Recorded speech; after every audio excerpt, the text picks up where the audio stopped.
I probably started about 15 years ago getting more health conscious, and then I really got on another level when I got the call to do Super Bowl with Usher.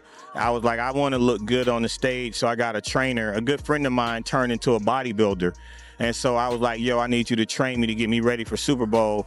And I looked pretty good at Super Bowl, and then I was like, I want to keep going. So like I'm on some super healthy stuff. I get my blood work done and all of that to see what's going on. Everybody out there, you should get your blood work drawn. If you're over 40, like if you like 30-something, 35-ish and up, if you haven't had a physical and had your blood work done, you should go get it done, because it can show you markers and things that are going on in your body that you would not know because you look and feel fine. No, I didn't know that. Yes. What about those guilty pleasures that was the hardest for you to kick? Because I have my own. I mean, last night I was fried food is the hardest thing. I'm from the South. I love fried chicken. I love fried fish. I'll get it every now and then, but you know, like the seed oils is the worst thing. That's cancer. Seed oils and any foods with preservatives. Okay. All of that is the worst. Envy, you about to go look at him? No. Oh, okay, I thought you was looking it up. I got the video for you. He's right here. I know you be in the gym, Envy. You be trying. You should link with bro because he's doing very well. But this is not new. He's been posting content like this. There's another video of him. I think it's like a week or two Lil old. Jon been like this for years. I did not know. And Maybe it started from the inside out because, you know, Lil Jon is also really big on meditation. He actually put out a meditation album. I think it was like maybe a year ago. He came up here. No, he wasn't. Did he come up here? No, he did not. Lil Jon has never been up here. Lil Jon is absolutely positively to talk about the somebody. meditation album? No. I could have sworn he came up here. No, you're wrong. I would love to have a conversation with Lil Jon. Any opportunity I get to celebrate Lil Jon, I will, because he is one of the most underrated, underappreciated cultural hip hop figures ever. it's called Total Meditation. It came out in 2024. Yep. I don't. Your finger. Come on, man. I did not know that he had that. And that's a genre. What you just saying, that was, you talk about people who had moments. Lil Jon had about 1 million of them. I thought Lil Jon was up here. Salute to Lil Jon. We need you up here, He's John. done songs that I didn't even I'll know put he him was on my done. We were just talking about it behind the scenes. What's something you Oh, told the me? Capleton Tour joint. You didn't know he did Goodies. I did not know that No, he did he did do Goodies. What's the era? He did do Goodies, right? I had I no don't idea. remember. But I either think he way, did do Goodies. he had a I don't remember. whole I thought era. Jazzy Faye did Goodies. I don't know. Who did Goodies? Jazzy Faye was Jazzy more Faye so did. did. Jazzy Faye, more Faye so did. Oh, maybe it Jazzy. was No, Lil Jon. it says song by Lil Jon though. I don't remember. I know, all Either I know way. is when you talking about the era of crunk, the genre called crunk, Lil Jon was the face of it. Don't get me Yes. wrong, 3 6 Mafia created it, but Lil Jon took it to a whole nother level. Then you got snap music, then you got them club records like Shots, and Yep. Turned It's Down Turned for Down What? for What? And when you just talk about personalities, Dude. top 5 hip hop personality of all time, man. Come on, man. I don't give a When you can F. be Lovers and spoofed, friends, get Listen. low. When you can be spooked by Dave Chappelle, And when you you're a can- top 5 personality of all time. What? Is there anything that you say that you get so annoyed with that fans scream to you? What Yeah. is the most annoying shit ever? Because they sound terrible. They be like, what? Wheat? Wheat? Motherfucker, wheat? What is wheat? Yeah, they just scream it at improper times. Improper time. Yeah, it might What's the be. most improper time? I mean, I've been going through security and TSA is like, yeah! I'm like, There are moments in life that no amount of fame, money, or success can ever prepare you for. For Lil Jon, one of the most influential figures in hip-hop history, that moment came on the morning of February 3rd, 2026. His eldest son, Nathan Smith, better known as DJ Young Slade, vanished without a trace. No phone, no shoes, no wallet, no keys. Just gone. 3 days later, his body was recovered from a pond near his home in Milton, Georgia.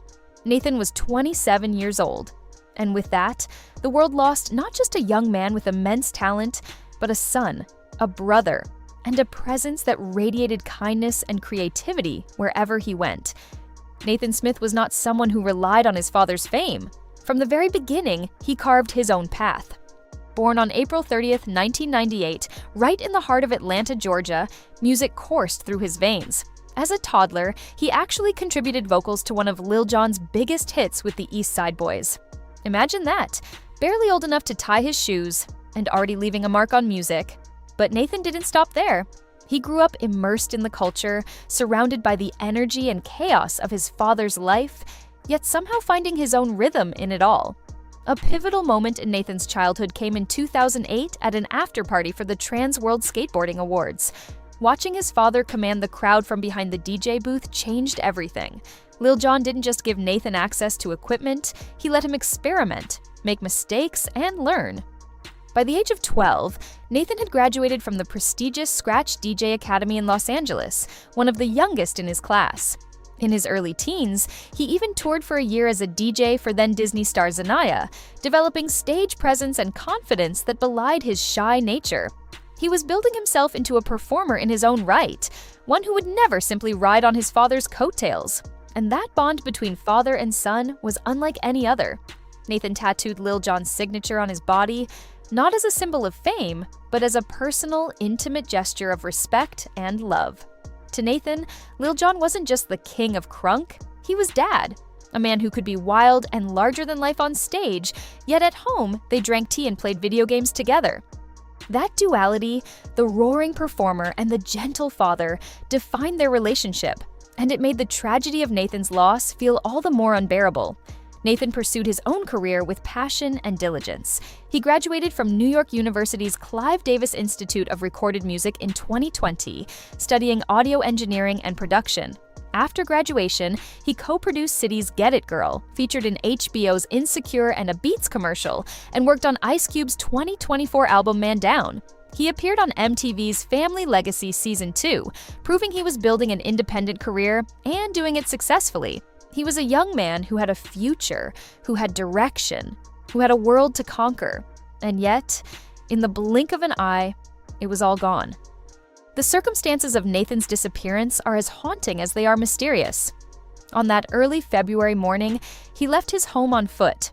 Officials noted that he may have been disoriented and in need of assistance. The search that followed was massive, spanning multiple agencies and lasting 3 agonizing days. When divers finally recovered his body from a nearby pond, the confirmation came: DJ Young Slade was dead.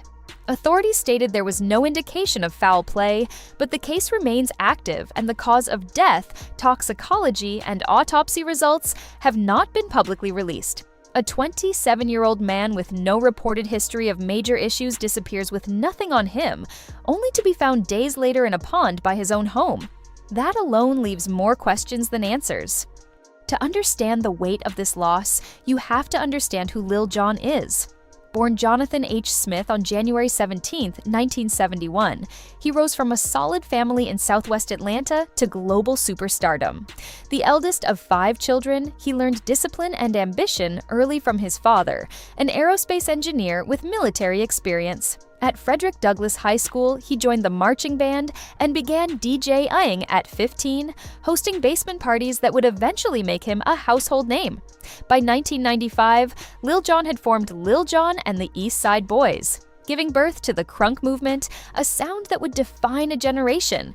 Their energy was loud, their records unstoppable, and their impact undeniable.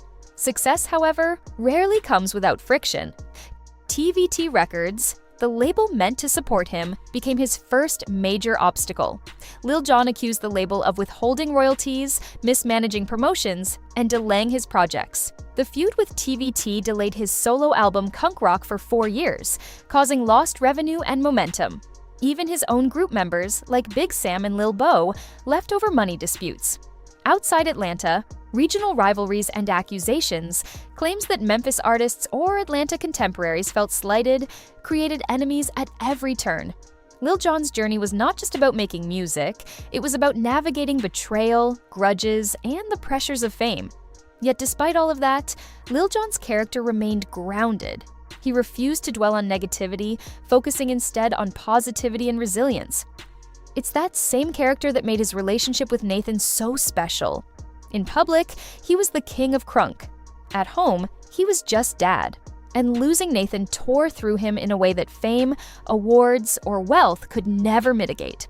The response to Nathan's death shows just how deep his impact, and his father's, runs in the community. Even artists and celebrities who had long-standing disputes with Lil Jon came forward. E40, a Bay Area legend, publicly called Nathan his nephew, expressing sorrow and solidarity. Shaquille O'Neal reached out personally, not through social media, but directly by phone to console Lil Jon. Fans flooded social media with tributes, highlighting Nathan's talent, kindness, and the void left by his passing. This was a community united not by fame or conflict, but by grief, love, and respect. In that moment, all the past beefs and rivalries vanished, replaced with a shared humanity. Lil Jon himself shared a statement that revealed the depth of a father's heartbreak. "I am extremely heartbroken for the tragic loss of our son, Nathan Smith. His mother, Nicole Smith, and I are devastated. Nathan was the kindest human being you would ever meet. He was immensely caring, thoughtful, polite, passionate, and warm-hearted." He highlighted not just Nathan's musical achievements, but his love for family, his independence, and the pride he felt watching his son grow. Even amidst the pain, Lil Jon celebrated Nathan's life and legacy, posting videos and highlighting his son's Spotify music, showing a father who wanted the world to remember Nathan not just for how he died, but for who he was. And yet, the mystery remains. Officials maintain there is no foul play, yet the circumstances are unusual. Nathan left home early, barefoot, without belongings, possibly disoriented. Some reports indicate he had recently dealt with a viral infection or rash. Beyond that, nothing is known publicly. No autopsy results, no toxicology, no clear explanation. The silence is deafening, and the questions continue to haunt everyone who knew him, loved him, or followed his journey. This is a story not only of loss, but also of perspective. Lil Jon, the king of crunk, has faced betrayal, adversity, and pressure throughout his life. Yet nothing compares to burying a child.